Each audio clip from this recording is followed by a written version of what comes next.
إن الحمد لله نحمده ونستعينه ونستغفره ونعوذ بالله من شرور أنفسنا ومن سيئات أعمالنا. من يهده الله فلا مضل له ومن يضلله فلا هادي له. أشهد أن لا إله إلا الله وحده لا شريك له وأشهد أن محمدا عبده ورسوله. قال الله تعالى في كتابه العزيز بعد أعوذ بالله من الشيطان الرجيم: يا أيها الذين آمنوا اتقوا الله حق تقاته ولا تموتن إلا وأنتم مسلمون.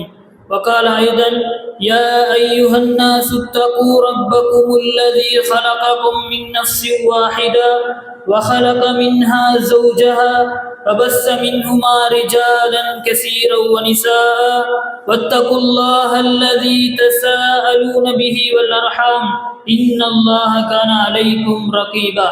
وقال أيضا: يا أيها الذين آمنوا اتقوا الله وقولوا قولا سديدا يصلح لكم أعمالكم ويغفر لكم ذنوبكم ومن يطع الله ورسوله فقد فاز فوزا عظيما. أما بعد فإن أصدق الحديث كتاب الله وخير الهدي هدي محمد صلى الله عليه وسلم وشر الأمور محدثاتها وكل محدثة بدعة وكل بدعة ضلالة وكل ضلالة في النار. எல்லா புகழும் புகழ்ச்சியும் துலகத்தை படைத்து ஆளுகின்ற ஏகவல்லவன் அல்லாஹ் ஒருவனுக்கே உரித்தானது. சாந்தியும் சமாதானமும் இந்துலகத்துக்கோர் அருட்கொடையாக வந்த நம் பெருமானார் முஹம்மது ஸல்லல்லாஹு அலைஹி வஸல்லம் அவர்கள் மீதும், அவருடைய குடும்பத்தார், அவருடைய கிளையாளர்கள், சஹாபாக்கள், அதுக்கு பின்னால் வந்த தாபீன்கள், தபவு தாபீன்கள், இன்று வரைக்கும் நாளை வரைக்கும் நபியவர்களை அச்சொட்டாக பின்பற்றி வாழக்கூடிய அனைத்து முஃமினான முஸ்லிமான ஆண் பெண்கள் அனைவர் பேரிலும் என்றென்றும் உண்டாவதாக. அன்பார்ந்த இஸ்லாமிய உறவுகளே, அல்லாஹ்வின் நல்லடியார்களே, அல்லாஹு தஆலா இந்துலகத்திலே நமக்கு எந்தெந்த கட்டளைகளை விதித்திருக்கின்றானோ அவைகளை முடிந்தளவு எடுத்து நடக்கும்படியும், எவைகளை நமது வாழ்க்கை விட்டும் அப்புறப்படுத்தி வாழுமாறு நமக்கு எச்சரிக்கை விடுத்திருக்கின்றானோ அவைகளை முற்று முழுதாக நமது வாழ்க்கை விட்டும் அப்புறப்படுத்தி வாழக்கூடிய பாக்கியத்தை அல்லாஹ் நம் அனைவருக்கும் தந்தருள்வானாக. அன்பார்ந்த இஸ்லாமிய உறவுகளே, அல்லாஹ்வின் நல்லடியார்களே, நாங்கள் மனித இனமாக இந்த உலகத்திலே வாழுகின்ற போது, எந்த ஒரு மனிதனாக இருந்தாலும் இந்த உலகத்திலே வாழுகின்ற போது பிற மனிதனின் பால் தேவை காணக்கூடிய ஒரு அமைப்பிலே, ஒரு சுபாவத்திலே அல்லாஹு தஆலா படைத்திருப்பதை பார்க்க முடியுமாக இருக்கின்றது.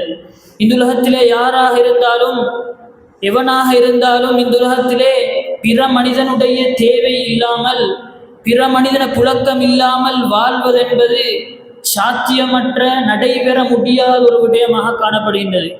அந்த அடிப்படையிலே நாம் பிற மனிதர்களுடன் தொடர்பை ஏற்படுத்துகின்ற போது, பிற மனிதனுடன் புழங்குகின்ற போது இஸ்லாமிய மார்க்கம் எவ்வாறு நடந்து கொள்ளுமாறு நமக்கு காட்டி தந்திருக்கின்றதோ அதன்படி நமது வாழ்க்கையை அமுல்படுத்துவோமாக இருந்தால், அதன்படி நமது வாழ்க்கையை எத்திக்கொள்வோமாக இருந்தால், நாளை மறுமையில் அல்லாஹ்விடத்திலே பாரிய நன்மைகளை சம்பாதிக்கக்கூடியவர்களாக நமக்கு மாற முடியுமாக இருக்கின்றது.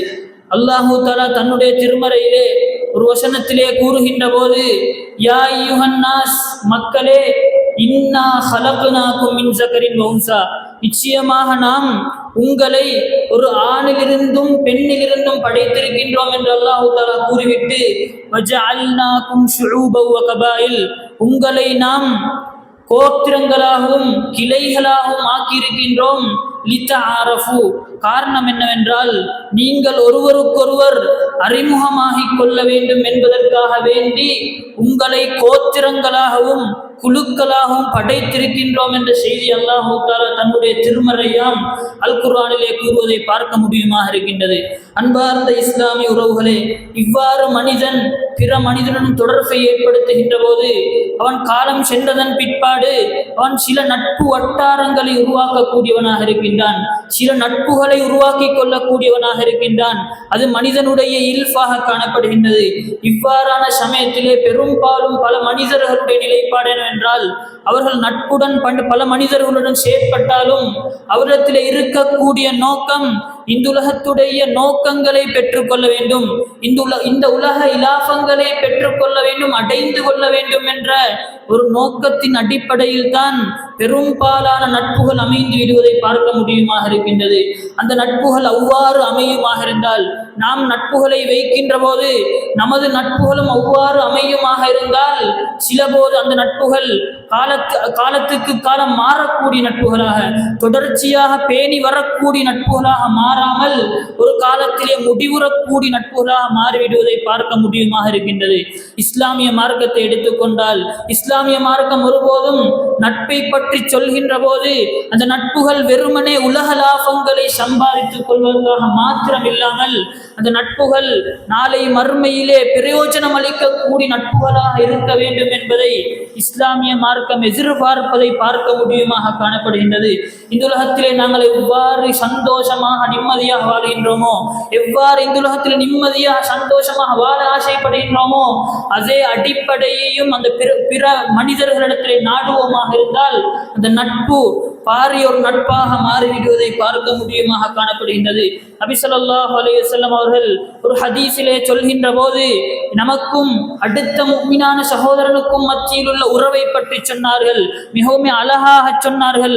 நபி அவர்கள் சொல்கின்ற போது அல் முஃமினு லில் முஃமினி கல் புன்யான், அதாவது ஒரு முஃமினான அடியான் இருக்கின்றானே, லில் முஃமின் அடுத்த முஃமினான அடியானுக்கு கல் புன்யான் ஒரு கட்டிடத்தை போன்றவனாக இருக்கின்றான். கட்டிடம் என்று வருகின்ற போது பல பகுதிகள் ஒன்றிணைந்த ஒரு இடமாகத்தான் அந்த கட்டிடம் காணப்படுகின்றது.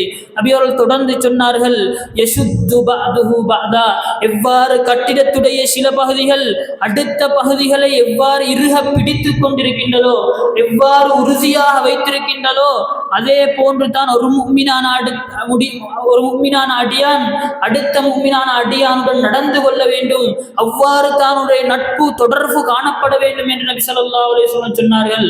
இந்த நட்பு நம்மிடத்திலே காணப்படுகின்றன.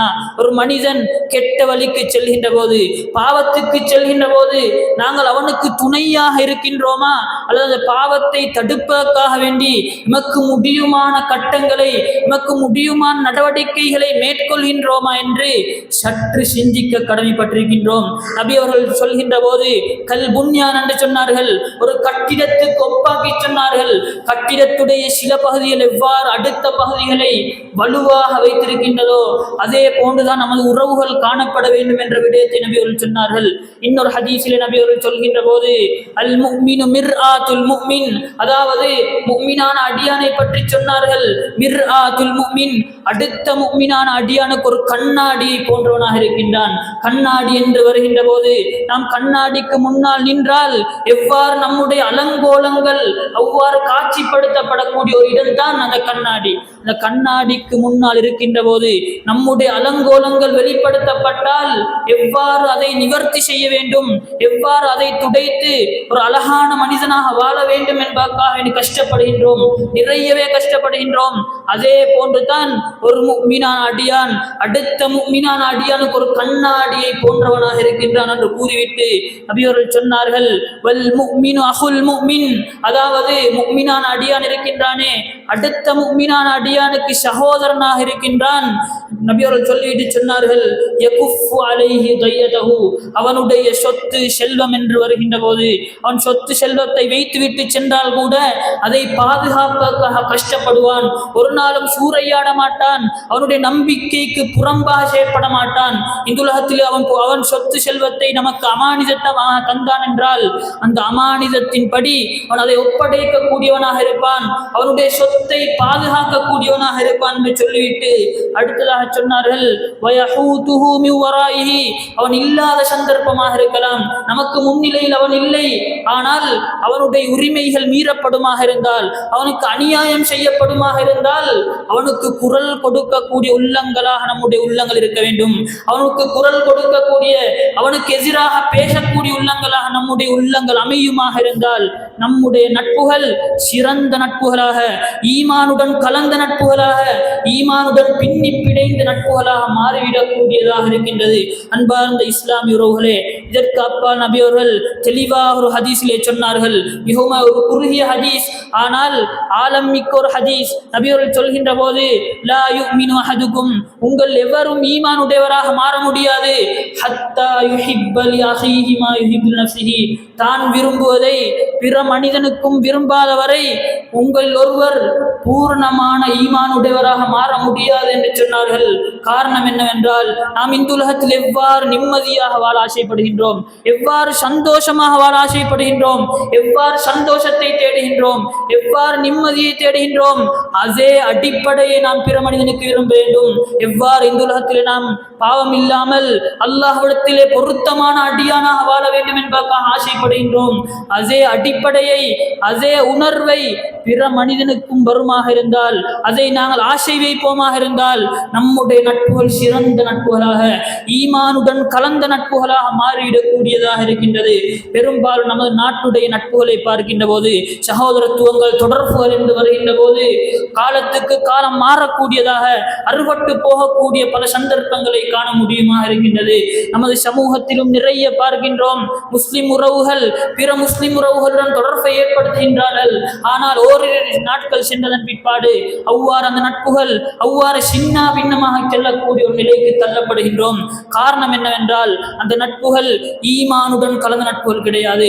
வெறுமனே உலக லாபங்களை சம்பாதிப்பதற்காக, உலக நோக்கங்களை பெற்றுக் கொள்வதற்காக அந்த நட்புகள் செயற்படுத்தப்படுகின்றது.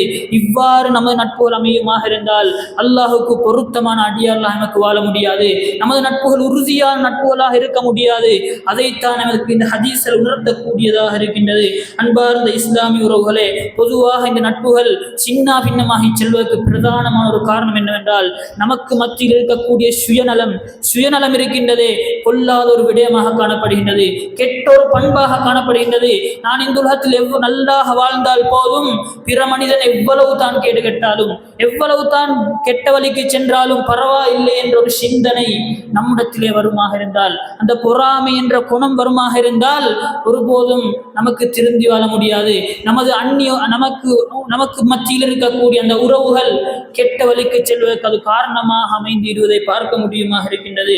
ஆனால் தான் நபி ஸல்லல்லாஹு அலைஹி வஸல்லம் அவர்கள் ஒரு ஹதீஸிலே சொல்கின்ற போது, அர்-ரஜுலு அலா தீனி ஹலீலிஹி, மனிதன் இருக்கின்றானே, அலா தீனி ஹலீலிஹி, அவனுடைய உற்ற நண்பனுடைய மார்க்கத்திலே இருப்பான் என்று நபி ஸல்லல்லாஹு அலைஹி வஸல்லம் சொல்லிவிட்டு, ஃபல் யன்துர் அஹதுக்கும் மை யுகாலில், அதாவது உங்களில் ஒருவர் யாருடன் உறவை ஏற்படுத்துகின்றான், யாருடன் நெருங்கி பழகின்றான் என்பதை பார்த்து கொள்ளட்டும் என்று நபி ஸல்லல்லாஹு அலைஹி வஸல்லம் சொன்னார்கள்.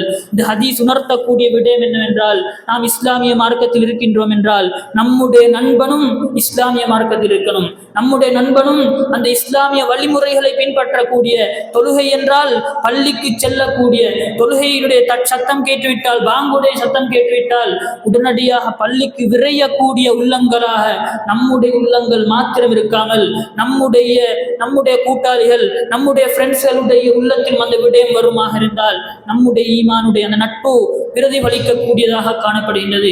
அந்த பண்பை நாங்கள் உருவாக்குவோமாக இருந்தால், நம்முடைய நட்புகள் எப்போதும் சிறந்த நட்புகளாக மாறிவிடக்கூடியதாக இருக்கின்றது. ஆனால் தான் நபி ஸல்லல்லாஹு அலைஹி வஸல்லம் அவர்கள் எவருடைய உள்ளத்திலே எவருடைய நட்பு அல்லாஹுக்கான் நட்பாக இருக்கின்றதோ, ஈமானுடன் கலந்த நட்பாக இருக்கின்றதோ, அந்த சமயத்திலே அவன் ஈமானுடைய சுவையை, ஈமானுடைய டேஸ்டை உணரக்கூடியவனாக இருப்பான். அதைத்தான் நபி ஸல்லல்லாஹு அலைஹி வஸல்லம் சொல்கின்ற போது, ஸலாசுன் மன் குன்ன ஃபீஹி வஜத பிஹின் ஹலாவத்துல் ஈமான், 3 விடயங்களை சொன்னார்கள். அந்த 3 விடயங்களில் ஏதாவது ஒன்று ஒரு மனிதனிடத்தில் இருக்குமாக இருந்தால் அவன் இந்த உலகத்திலே ஈமானுடைய சுவையை உணர்வான் என்ற செய்தி நபிகள் சொன்னார்கள். அதிலே ஒன்றாக சொன்னார்கள், ஐயுஹிப்பல் மர்அ லா யுஹிப்புஹு இல்லா லில்லாஹ், இந்த உலகத்திலே ஒரு மனிதனை மிகவும் ஆழமாக நேசிக்கின்றான், காரணம் என்னவென்றால் வேறெந்த காரணம் இல்லை, உலக லாபங்களோ உலக நோக்கங்களோ கிடையாது. வெறுமனே அல்லாஹுக்காக மாத்திரம் அந்த மனிதனுடன் நேசத்தை வைக்கின்றான் என்றால் அல்லாஹு தஆலா நாளை அவனுக்கு ஈமானுடைய சுவையை கொடுக்கின்றான் என்ற செய்தி நபி அவர்கள் சொன்னார்கள். எனவே எம்முடைய உறவுகள் எம்முடைய நட்புகள் வெறுமனே அல்லாஹுக்காக மாத்திரம் இருக்குமாக இருந்தால், எப்போதும் அல்லாஹுடைய நடத்தைகளை பேணக்கூடிய அல்லாஹ் சொன்ன வழிமுறைகளை பேணக்கூடிய நட்புகளாக இருந்தால் அது மிக ஆழமிக்க ஈமானுடைய சுவையை உணரக்கூடிய ஒரு முறையாக காணப்படுகின்றது. எனவே நாங்கள் இதற்கு நிறைய கஷ்டப்பட வேண்டும். நம்முடைய உறவுகளுக்கு சொல்லிக் கொடுக்க வேண்டும், மார்க்கத்துடைய விடயங்களை சொல்லிக் கொடுக்க வேண்டும், மார்க்க அடிப்படைகளை சொல்லிக் கொடுக்க வேண்டும். நாம் மட்டும் தெரிந்தால் போதும் என்ற ஒரு சிந்தனை நமக்கு வந்துவிடக்கூடாது. பிற மனிதன் ஒரு பாவத்துக்கு செல்கின்றானா அவனை அவ்வாறு துணையாக அவனுக்கு அனுப்பிவிடாமல் அவனுக்கு சொல்லிக் கொடுக்க வேண்டும். அல்லாஹ் ஹராமாக்கிய ஒரு விடயம், அல்லாஹ் தடுத்த விடயம், இதை ஒருபோதும் உலகத்தில் அரங்கேற்றி விடாது என்று கடினமாக சொல்வோமாக இருந்தால், உறுதியாக சொல்வோமாக இருந்தால் அவன் அதை எடுத்து நடப்பதற்கு போதுமானவனாக இருக்கின்றான். அதே போன்று மிக முக்கியமாக நாம் பிற மனிதனுக்கு தௌவா செய்கின்ற போது, நம்முடைய நட்புகளை வரவழைக்கின்ற போது நம்மிடத்தில் இருக்க வேண்டியது மிக முக்கியமாக அந்த மானபங்கப்படுத்தக்கூடிய பண்பு வரக்கூடாது. எப்போதும் இரகசியமான முறையிலே ஒரு மனிதன் கெட்ட பாவத்துக்கு செல்கின்ற போது அவனுக்கு இரகசியமான முறையிலே சொல்லிக் கொடுக்க வேண்டும். அவனை அம்பலப்படுத்தக்கூடாது. பாவத்தை செய்துவிட்டால் சமூக மயத்தில் அம்பலப்படுத்துவோமாக இருந்தால் அது மிகவும் கேலித்தரமான ஒரு விடயமாக காணப்படுகின்றது. அது மார்க்கம் அனுமதிக்காத ஒரு விடயமாக காணப்படுகின்றது. ஆனால் தான் நபி ஸல்லல்லாஹு அலைஹி வஸல்லம் அவர்கள் பல சந்தர்ப்பங்களில் சஹாபாக்களை பார்த்து சொன்னார்கள், நபி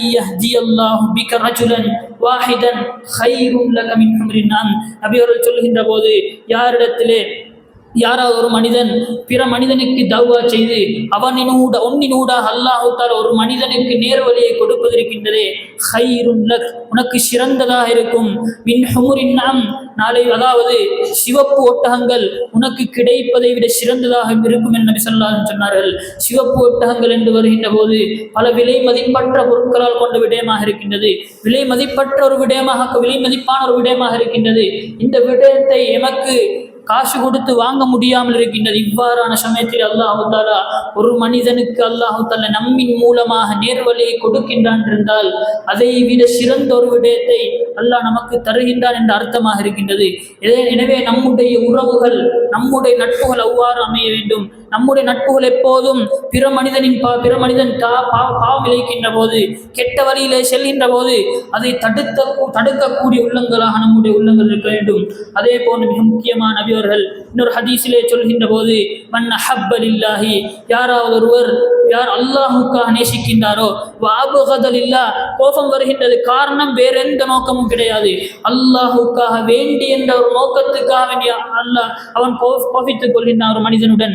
காரணம் என்ன என்றால் அல்லாஹுக்காக வேண்டி மாத்திரம் என்று அந்த சிந்தனை வருமாக இருந்தால் வஅதா லில்லாஹி, அவன் கொடுக்கின்றான், சதகாக்களை கொடுக்கின்றான், காரணம் அல்லாஹுக்காக, வேறு எந்த மனிதனுக்காகவும் அல்ல, அல்லாஹுக்காக வேண்டி மாத்திரம் கொடுப்பானாக இருந்தால் வமனா லில்லாஹ், ஒரு மனிதன் கெட்ட பாவத்துக்கு செல்கின்ற போது அவனை தடுக்கின்றான், காரணம் அல்லாஹுக்காக, வேற எந்த ஒரு நோக்கமும் கிடையாது.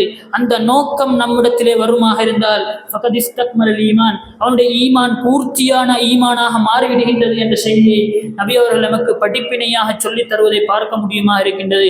எனவே அன்பார்ந்த இஸ்லாமிய உறவுகளே, நாங்கள் நிறைய மார்க்க விடயங்களை படிக்க வேண்டும். நம்முடைய நட்புகள் பற்றி நிறைய படிக்க வேண்டும். நாம் தோழமை கொள்ளக்கூடிய அந்த தோழமைகள் சிறந்த தோழமைகளாக இருக்கின்றதா? அதாவது பாங்கு சொன்னால் பள்ளிக்கு செல்லக்கூடிய, அவனை அழைத்து கொண்டு பள்ளிக்கு வரக்கூடிய ஒரு தோழமையாக நம்முடைய தோழமை இருக்கின்றதா?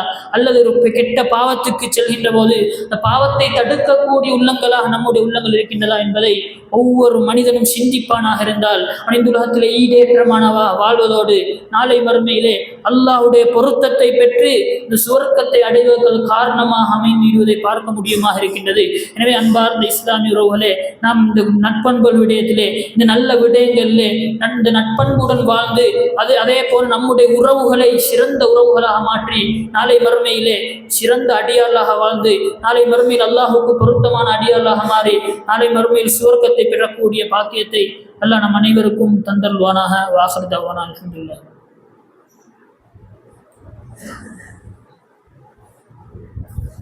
அல்ஹம்துலில்லாஹி ரப்பில் ஆலமீன், வஸ்ஸலாத்து வஸ்ஸலாமு அலா சய்யிதினா முஹம்மதின் வ அலா ஆலிஹி வ ஸஹ்பிஹி அஜ்மஈன். அம்மா பஅத். அன்பார்ந்த இஸ்லாமிய உறவுகளே, அல்லாஹ்வின் நல்லடியார்களே, அடுத்ததாக நம்முடைய வாழ்க்கையிலே நமது நட்புகள் சிறந்த நட்புகளாக, வெறுமனே அல்லாஹுக்காக வேண்டி அமையக்கூடிய நட்புகளாக இருக்க வேண்டுமாக இருந்தால் நம்மிடத்திலே நம்முடைய நட்புகளிலே வரவழைக்கப்பட வேண்டிய சில விடயங்கள் காணப்படுகின்றது. அதிலே மிக முக்கியமான ஒரு விடயம், நன்மையை ஏவி தீமையை தடுக்கக்கூடிய அம்சம் பிரதானமான ஒரு விடயமாக இருக்கின்றது. எம்மில் அதிகமானோர் இந்த விடயத்திலே பராமுகமாக இருக்கின்றார்கள். அல்லாஹு தஆலா தன்னுடைய திருமறையிலே கூறுகின்ற போது, குன்தும் ஹைர உம்மா, நீங்கள் சிறந்த சமுதாயமாக இருக்கின்றீர்கள். உஹ்ரிஜத் லின்னாஸ், மக்களுக்காக தோற்றுவிக்கப்பட்ட சிறந்த சமுதாயமாக இருக்கின்றீர்கள். தஅமுரூன பில் மஅரூஃப், நலவென்று வருகின்ற போது, நல்ல காரியங்கள் என்று வருகின்ற போது அதை தன்னுடன் மாத்திரம் நிறுத்தி கொள்ளாமல் பிற மனிதனுக்கும் எத்தி வைக்கின்றீர்கள். வதன்ஹவுன அனில் முன்கர், அதே போன்று நீங்கள் கெட்ட பாவங்கள் என்று வருகின்ற போது, கெட்ட பாவத்தை ஒரு மனிதன் செய்கின்ற போது அதை தடுக்க முயல்கின்றீர்கள் என்று அல்லாஹ் தஆலா நம்மை பாராட்டி சொல்கின்றான். எனவே அன்பார்ந்த இஸ்லாமிய உறவுகளே, நம்முடைய நட்புகள் விடயத்திலே வர வேண்டிய மிக முக்கியமானது, நம்மிடத்தில் இருக்க வேண்டியது நல்ல வழிகளை ஏவுவது, தீமை என்று வருகின்ற போது அதை தடுப்பது மிக முக்கியமான ஒரு விடயமாக இருக்கின்றது என்ற விடயத்தை புரிந்து கொள்ள வேண்டும். பொதுவாக மனிதனுடைய இயல்பை பற்றி நபி அவர்கள் சொன்னார்கள், குல்லு பனி ஆதம ஹத்தா, அதாவது அனைத்து மனிதர்களும் பாவம் செய்யக்கூடியவர்களாக இருக்கின்றார்கள். வகைருல் ஹத்தாயின தவ்வாபூன், அந்த பாவங்கள் செய்யக்கூடியவர்களே சிறந்தவர்கள் யார் தெரியுமா? அத்தவ்வாபூன், இந்த பாவத்துக்காக மீழ்ச்சி பெறக்கூடியவர்கள் நபி ஸல்லல்லாஹு அலைஹி வஸல்லம் சொன்னார்கள். மீழ்ச்சி பெறக்கூடியவர்கள் என்றால் பொதுவாக மனிதனுடைய நோக்கம் இரண்டு வகையாக இருக்கும். பொதுவாக ஒரு மனிதனை எடுத்துக்கொண்டால் அவன் ஒரு பாவத்தை செய்வானாக இருந்தால் சில சமயங்களிலே அந்த பாவத்தை உணர்வான், நான் செய்தது ஹராம், அல்லாஹ் தடுத்த ஒரு விடயத்தை தான் செய்துவிட்டேன் என்று உணர்வான். அந்த சந்தர்ப்பத்தில் உடனடியாக தௌபாக்கு செல்வான். இன்னொரு மனிதனை எடுத்துக்கொண்டால் அவனுக்கு அந்த நோக்கம் வரமாட்டாது, அவனுக்கு அந்த சிந்தனை வரமாட்டாது, வெறுமனே பாவங்களை அடுக்கிக் கொண்டே செல்வான், சர்வசாதாரணமாக பாவத்திலே ஈடுபடுவான். ஆனால் அவனுக்கு அந்த வருத்தம் வரமாட்டாது, நான் செய்தது பாவமே, அல்லாஹுக்கு பொருத்தமான விடயம் கிடையாது என்ற அந்த உணர்வு வரமாட்டாது. அவ்வாறான சமயத்தில் நாங்கள் அவர்களுக்கு ஒத்துழைப்பாக இருப்போமாக இருந்தால், நம்முடைய நட்புகளின் ஊடாக அவனுக்கு சொல்லிக் கொடுப்போமாக இருந்தால், அவனுக்கு உணர்த்துவோமாக இருந்தால், அவன் திருந்தி வாழக்கூடியவனாக மாறுகின்றான். ஆனால் தான் இமாம் ஷாஃபிஈ ரஹ்மத்துல்லாஹி அவர்கள் ஒரு விடயத்தை சொன்னார்கள், அழகான ஒரு விடயம். மன் வஅத அஹாஹு சிர்ரன் ஃபகத் நஸஹஹு வஸானஹு, மன் வஅத அஹாஹு ஜஹ்ரன் வஅலானியதன் ஃபகத் ஃபதஹஹு வஷானஹு. இமாம் ஷாஃபி ரஹ்மத்துல்லாஹி சொன்னார்கள், யாராவது ஒரு மனிதனை பார்த்து நீ உபதேசம் செய்கின்ற போது அவனுக்கு ரகசியமான முறையிலே, பரகசியமாக இல்லாமல் அவனை அழைத்து ரகசியமான முறையில் உபதேசம் செய். அவ்வாறு செய்துவிட்டாய் என்றால் நீ அவனுக்கு நலவு செய்து விட்டாய், அவனை நீ அழகுபடுத்தி விட்டாய். அவ்வாறு அவனை அதாவது அவனை பரகசியமாக, அதாவது அவனுக்கு வெளிப்படையாகவே அவனுடைய பாவத்தை உணர்த்தி அவனை மானபங்கப்படுத்துவாயாக இருந்தால் ஃபகது ஃபதஹஹு, அவனை நீ இழிவுபடுத்தி விட்டாய், அவனுடைய மனிதம் என்ற இனத்துக்கு இழிவுபடுத்தி விட்டாய். வஷானஹு, அவனை அநியாயப்படுத்தி விட்டாய் என்ற செய்தியை இமாம் ஷாஃபி ரஹ்மத்துல்லாஹி அவர்கள் சொல்வதை பார்க்க முடியுமா இருக்கின்றது. எனவே அன்பார்ந்த இஸ்லாமிய உறவுகளே, நம்மிடத்திலே வர வேண்டியது பிற மனிதனுக்கு ஏவக்கூடிய, பிற மனிதன் பாவத்துக்கு செல்கின்ற போது அதை தடுக்கக்கூடிய விடயம் நம்மிடத்தில் அரங்கேறக்கூடியதாக இருக்க வேண்டும். பொதுவாக நம்மிடத்தில் இந்த விடயம் அரங்கேறாமல் இருப்பதற்கு, இந்த விடயம் நம்மிடத்தில் ஊடுருவாமல் இருப்பதற்கு காரணம் என்னவென்றால் சில காரணங்கள் தடையாக இருப்பதை பார்க்க முடியுமா இருக்கின்றது. நம்மிடத்தில் இருக்கக்கூடிய அந்த வெட்க சுபாவம், பெரும்பாலும் நம்மிடத்தில் இருக்கக்கூடிய அந்த வெட்கம் என்ற அந்த உணர்வு பிற மனிதனை பாவத்தை விட்டும் தடுக்காமல் பின்வாங்குவதற்கு காரணமாக அமைந்து விடுகின்றது. பிற மனிதன் கெட்ட வழிக்கு செல்கின்ற போது அவனுக்கு நல்ல விடயங்களை சொல்வதற்கான வெட்கம் நம்மிடத்திலே வந்து விடுகின்றது. அந்த வெட்கம் வரக்கூடாது. இஸ்லாமிய மார்க்கம் வெட்கத்தை ஒரு மிக முக்கியமான ஒரு விடயமாக சொல்கின்றது. அந்த வெட்கத்தை பற்றி சொல்கின்ற போது நபி அவர்கள் சொன்னார்கள், அல் ஹயாஉ ஷுஅபத்தும் மினல் ஈமான், அதாவது வெட்கம் இருக்கின்றதே அது ஈமானுடைய கிளைகளில் ஒன்றாக நபி அவர்கள் சொன்னார்கள். ஆனால் அந்த வெட்கம் ஒருபோதும் மார்க்கத்தை படிப்பதற்கு வெட்கம் வரக்கூடாது, அதே போன்று மார்க்கத்தை சொல்லுவதற்கு வெட்கம் வரக்கூடாது. ஆயிஷா ரதியல்லாஹு அன்ஹா அவர்கள் சொன்னார்கள், ஆயிஷா ரதியல்லாஹு அவர்கள் ரஹிமல்லாஹு நிசா அல் அன்சார், அதாவது அன்சாரிய பெண்களுக்கு அல்லாஹ் ரஹ்மத்து செய்யட்டும் என்று துஆ கேட்டுவிட்டு ஒரு விடயத்தை சொன்னார்கள். அவர்களுக்கு வெட்கம் என்ற விடயம் ஒருபோதும் அரங்கேறவில்லை. மார்க்க விடயங்களை படிப்பதற்கு அவருடைய உள்ளத்தில் வெட்கம் வரவில்லை.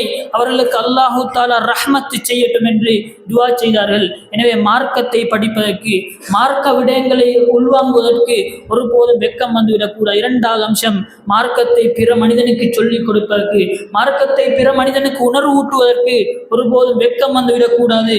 நபி ஸல்லல்லாஹு அலைஹி வஸல்லம் அவர்கள் ஒரு சந்தர்ப்பத்திலே வருகின்ற போது ஒரு தோழரை காணுகின்றார்கள். அவருடைய கையிலே ஒரு மோதிரம் இருக்கின்றது, தங்கத்திலான மோதிரம். அதை அவதானித்த நபி ஸல்லல்லாஹு அலைஹி வஸல்லம் அவர்கள் உடனடியாக அந்த மோதிரத்தை எடுத்து அவ்வாறு வீசிவிடுகின்றார்கள். இதை அவதானித்து விட்ட ஒரு சஹாபி அந்த சஹாபிடத்திலே வந்து ரசூல் ஸல்லல்லாஹு அலைஹி வஸல்லம் இந்த வீசிய மோதிரத்தை எடுத்து, நீங்கள் அணிய வேண்டாம், இதற்கு பதிலாக இதை விற்று உங்களுக்கு லாபம் தேடிக்கொள்ளலாமே என்று கேட்டார்கள். அதற்கு அந்த தோழர் சொன்னார், நபி ஸல்லல்லாஹு அலைஹி வஸல்லம் அவர்கள் அவருடைய கையால் வீசிய மோதிரத்தை நான் தொடவே மாட்டேன் என்று சொன்னார்கள். அந்த அளவுக்கு சஹாபாக்களுடைய உள்ளம், சஹாபாக்களுடைய விடயம் காணப்பட்டது. நபி ஸல்லல்லாஹு அலைஹி வஸல்லம் அவர்கள் ஒரு பாவத்தை கண்டால் என்றிருந்தால் உடனடியாக அதை தடுக்கக்கூடியவர்களாக, உடனடியாக எவ்வாறு தடுக்க முடியுமோ அவ்வாறு தடுக்கக்கூடியவர்களாக காணப்பட்டார்கள். இது இஸ்லாமிய மார்க்கம் நமக்கு காட்டி தரக்கூடியது. ஒரு மனிதனுடைய பாவத்தை கண்டால் அதற்கு தடுப்பதற்கான படிமுறைகளை சொல்லித் தருகின்றது. எவ்வாறு தடுக்க வேண்டும், எவ்வாறு தடுத்தால் அவனுக்கு அது சிறந்ததாக இருக்கும் என்று இஸ்லாமிய மார்க்கம் படிமுறைகளை சொல்லித் தருகின்றது. அவர்கள் சொல்கின்ற போது, மன்றா மின்கும் முன்கரன், உங்கள் ஒருவர் யாராவது ஒருவர் ஒரு பாவத்தை கண்டால் அவன் தன்னுடைய கரத்தால் தடுக்கட்டும்.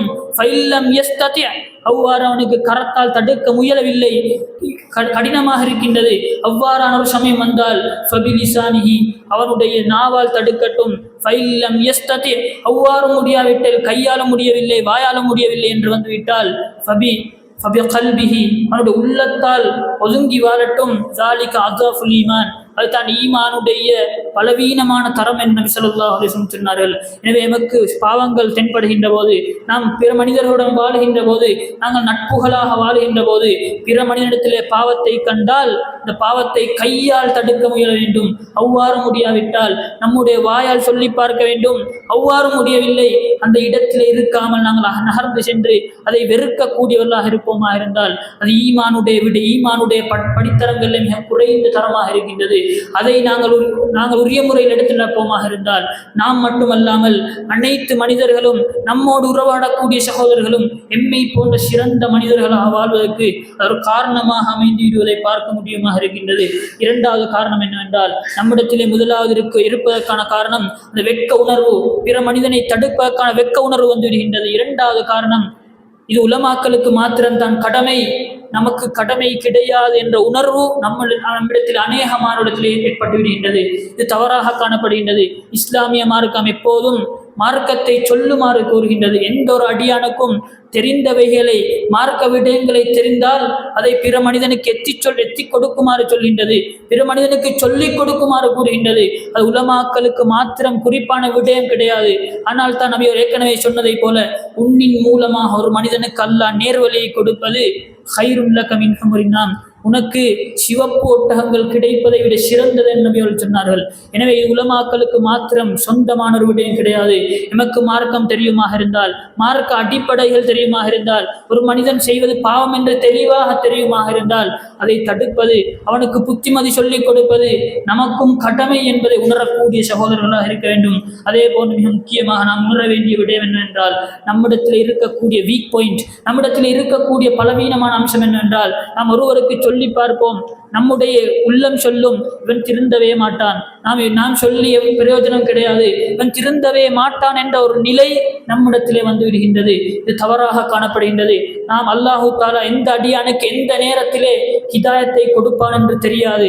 அல்லாஹ் சில வேளை இன்றைக்கு கொடுப்பான், சில வேளை நாளைக்கு கொடுப்பான், சில வேளை 6 மாதங்கள் 1 வருடம் கழித்து கொடுப்பான். அது எமக்கு தெரியாது. எமக்கு அல்லாஹ் தந்திருக்கக்கூடிய பொறுப்பு, பிற மனிதனுடைய பாவத்தை கண்டால் கை கட்டி மௌனமாக இருப்பதை இஸ்லாமிய மார்க்கம் ஆதரிக்கவில்லை. இஸ்லாமிய மார்க்கம் சொல்வது, அவனுக்கு புத்திமதியை சொல்லிக் கொடு, அவனுக்கு மார்க்க விடயங்களை சொல்லிக் கொடு. அவன் இன்றைக்கு கேட்பான், இல்லாவிட்டால் நாளைக்கு கேட்பான். அந்த உணர்வு நம்மிடத்திலே வரக்கூடியதாக இருக்க வேண்டும். எமக்கு தெரியும், சனிக்கிழமை நாட்களில் அந்த காலத்தில் அல்லாஹ் தஆலா தன்னுடைய திருமறையிலே ஒரு கூட்டத்தை பற்றி சொல்கின்றான். அந்த கூட்டத்தை சனிக்கிழமை நாட்களில் மீன் பிடிப்பதை ஹராமாக்கி இருந்தான். அந்த கூட்டம் அத்துமீறி சென்று ஒரு கூட்டம் அவ்வாறு சனிக்கிழமை தினமன்று மீன் பிடிக்க செல்லக்கூடிய சந்தர்ப்பத்தில் ஒரு கூட்டம் அவர்களை பார்த்து தடுக்கக்கூடியவர்களாக இருந்தார்கள். நீங்கள் செல்ல வேண்டாம், அல்லாஹ் ஹராமாக்கி ஒரு விடயம், இதை நீங்கள் அரங்கேற்ற வேண்டாம் என்று தெளிவாக சொல்லக்கூடியவர்களாக இருந்தார்கள். இதை அவதானித்த மூன்றாவது ஒரு கூட்டம், நீங்கள் ஏன் சொல்கின்றீர்கள், இவர்களை அல்லாஹ் தஆலா அழிக்க வைத்திருக்கக்கூடிய கூட்டமாக இருக்கின்றார்களே, இவர்களை அல்லாஹ் அழித்து நாசமாக்கி வைத்து விட்டானே, இவர்களுக்கு ஏன் நீங்கள் தௌவா செய்யணும், இவர்களுக்கு ஏன் நல்ல விடயங்களை சொல்லிக் கொடுக்கணும் என்று கேட்ட சந்தர்ப்பத்திலே அவர்கள் சொன்ன மிக ஆழமான ஒரு விடயம் என்ன தெரியுமா? காலு மஅஸ்ஸிரத்தன் இலா ரப்பிக்கும், நான் சொல்வதெல்லாம் இது வெறுமனே அல்லாஹுக்காக வேண்டி, அல்லாஹ் நாளை மறுமையில் என்னை பார்த்து கேள்வி கேட்பான், இவ்வாறான ஒரு பாவம் நடக்கின்ற போது நீ ஏன் மௌனமாக இருந்தாய், பேசாமல் இருந்தாய் என்று அல்லாஹ் கேள்வி கேட்டால் நான் அதுக்கு பதில் கொடுக்க தயாராகணும். அதற்காகத்தான் நான் அவர்களை தடுக்கின்றேன். இரண்டாவது விடயத்தை சொன்னார்கள், வல அல்லஹும் யர்ஜிஊன், நான் அவ்வாறு தௌவா செய்வோமாக இருந்தால், நாம் அவர்களுக்கு நல்ல விடயங்களை சொல்லிக் கொடுத்தால் சில வேளை அவர்கள் மீண்டு வருவார்கள். உறுதியாக மீண்டு வரமாட்டார்கள், உறுதியாக என்று சொல்லவில்லை, சில வேளை அவர்கள் மீண்டு வருவார்கள்.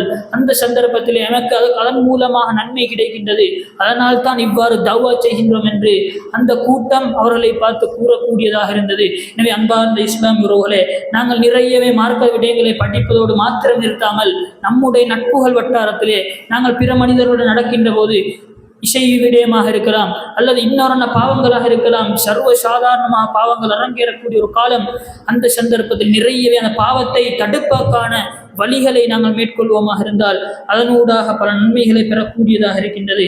அதே போன்று அன்பார்ந்த இஸ்லாமியர்களே, நம்மிடத்தில் இருக்க வேண்டிய மிக முக்கியமான ஒரு விடயம், நாம் எப்போதும் நம்முடைய சமூகமாக நாங்கள் வாழுகின்ற போது நம்மிடத்திலே பொய் வரக்கூடாது, ஏமாற்றம் வரக்கூடாது, பிற மனிதனை வஞ்சக பார்வையோடு பார்ப்பது, அவருடன் பொறாமைப்படுவது, இவ்வாறு நம்மிடத்திலே பாவங்கள் அத்துமீறுமாக இருந்தால் நம்முடைய நட்புகள், நம்முடைய அந்த கூட்டாளித்தனங்கள் அவ்வாறு கிளிபட்டு போகக்கூடிய, அவ்வாறு கீழ்த்தரமாக செல்லக்கூடிய ஒரு நிலைக்கு தள்ளப்படுகின்றோம். எனவே நாங்கள் எவ்வாறு உணர வேண்டும் என்றால், நம்முடைய பாவங்களை குறைத்துக் கொள்வதோடு, அந்த பாவங்களை குறைப்பதோடு மாத்திரம் நிறுத்தாமல் அந்த பாவங்களோடு சேர்த்து, அந்த பாவங்களை தடுப்பதோடு சேர்த்து நம்முடைய நிலைமையை சற்று சிந்திக்க வேண்டும். அல்லாஹ்விடத்துல நிறைய துஆ கேட்க வேண்டும். யா அல்லாஹ், அல்லாஹும்ம ஹஸ்ஸின் ஹுலுகி கமா அஹ்ஸன்த ஹல்கி. நபிகள் அழகான ஒரு துஆவை கேட்டார்கள். யா அல்லாஹ், எவ்வாறு என்னுடைய படைகோலத்தை அழகாக்கி வைத்திருக்கின்றாயோ, அழகாக செம்மையாக படைத்திருக்கின்றாய், அதே போன்று என்னுடைய குணத்தை, என்னுடைய குணநலங்களை சிறந்ததாக ஆக்கிவிடு என்று அல்லாஹ்விடத்தில் நிறைய துஆ கேட்கக்கூடியவர்களாக நபிகள் காணப்பட்டிருக்கின்றார்கள். எனவே எமக்கு முடியுமா இருந்தால் சிறிய துஆ, அல்லாஹும்ம ஹஸ்ஸின் ஹுலுகி கமா அஹ்ஸன்த ஹல்கி என்ற அந்த மிக அழகிய துஆ, அந்த துஆவை உணர்ந்து நாங்கள் கேட்போமாக இருந்தால் அல்லாஹ் அதற்கு தருவதற்கு போதுமானவனாக இருக்கின்றான். அதே போன்று மிக முக்கியமாக நம்மிடத்திலே இருக்க வேண்டியது, நாங்கள் எப்போதும் அல்லாஹ்விடத்திலே நிறைய துஆ கேட்க வேண்டும். நம்மிடத்தில் நாம் இருக்கக்கூடிய நட்புகள் விடயத்திலே நிறையவே துஆ கேட்போமாக இருந்தால், நாம் பிற மனிதர்களுடைய விடத்திலே கூடிய அக்கறை காட்டுவோமாக இருந்தால், பிற மனிதனுக்கு ஒரு நலவை நாடுவது கூட நபி ஸல்லல்லாஹு அலைஹி வஸல்லம் முக்கியமான ஒரு விடயத்தை சொன்னார்கள். அல் பிர்ரு ஹுஸ்னுல் குலுக். ஒரு மனிதனுக்கு நலவை சொல்லிக் கொடுப்பதாக இருக்கலாம், நலவை நாடுவதாக இருக்கலாம், அது நல்லொரு விடயம், நல்லொரு காரியம் என்று நபி ஸல்லல்லாஹு அலைஹி வஸல்லம் பாராட்டி சொன்னார்கள். எனவே நம்முடைய உறவுகள், நம்முடைய நட்புகள் சிறந்ததாக அமைய வேண்டுமாக இருந்தால் நம்மிடத்திலே மிக பிரதிபலிக்க வேண்டிய மிக முக்கியமான ஒரு விடயம்தான் இந்த நல்ல விடயங்களை ஏவுவது, தீமை என்று வருகின்ற போது அதை தடுக்க முயல்வது மிக முக்கியமான ஒரு விடயம் என்பதை உணர வேண்டும். அதே போன்று அல்லாஹ்விடத்தில் நிறைய துஆ கேட்க வேண்டும். நம்முடைய உணர்வுகள் கெட்டதாக மாறாமல் நம்முடைய உணர்வுகள் சிறந்த உணர்வுகளாக மாறுவதற்கு அல்லாஹ்விடத்தில் நிறைய துஆ கேட்க வேண்டும். இன்றைய காலத்தை பொறுத்தவரையிலே நிறைய ஃபித்னாக்களுடன் கலந்த ஒரு காலத்திலே வாழ்கின்றோம். நபியவர்கள் சொன்னார்களே, இப்னு உமர் ரலியல்லாஹு அன்ஹு சொன்னார்கள், இன்றைய காலையிலே ஒரு மனிதன் முஸ்லிமாக இருந்து மாலையிலே காஃபிராக கூடிய ஒரு நிலைக்கு தள்ளப்படுகின்றான். அவ்வாறான ஒரு நிலைக்குத்தான் நம்முடைய சமுதாயம் பின்னோக்கி செல்லக்கூடிய, நம்முடைய உலகம் அவ்வாறு தான் பல ஃபித்னாக்கள் நிரம்பிய ஒரு காலத்திலே வாழ்கின்றோம். எனவே நாங்கள் நிறைய துஆ கேட்க வேண்டும். ஒவ்வொரு நேரங்கள் துஆ ஏற்றுக்கொள்ளப்படக்கூடிய நேரங்கள் இருக்கின்றன. அந்த துஆக்களை அறிந்து, அந்த நேரங்களை அறிந்து, துஆக்களை அறிந்து நிறையவே அல்லாஹ்விடத்திலே கேட்போமாக இருந்தால் நாம் இந்த உலகத்தில் நிம்மதியானவனாக வாழ்ந்து நாளை மறுமையிலே பல நன்மைகளை பெறக்கூடிய, அல்லாஹ்விடத்திலே பொருத்தமான அடியாளாக வாழ்வதற்கு அது காரணமாக அமைந்திடுவதை பார்க்க முடியுமா இருக்கின்றது. எனவே அன்பார்ந்த இஸ்லாமிய உறவுகளே, நாம் அல்லாஹ்விடத்தில் நிறையவே துஆ கேட்கும்.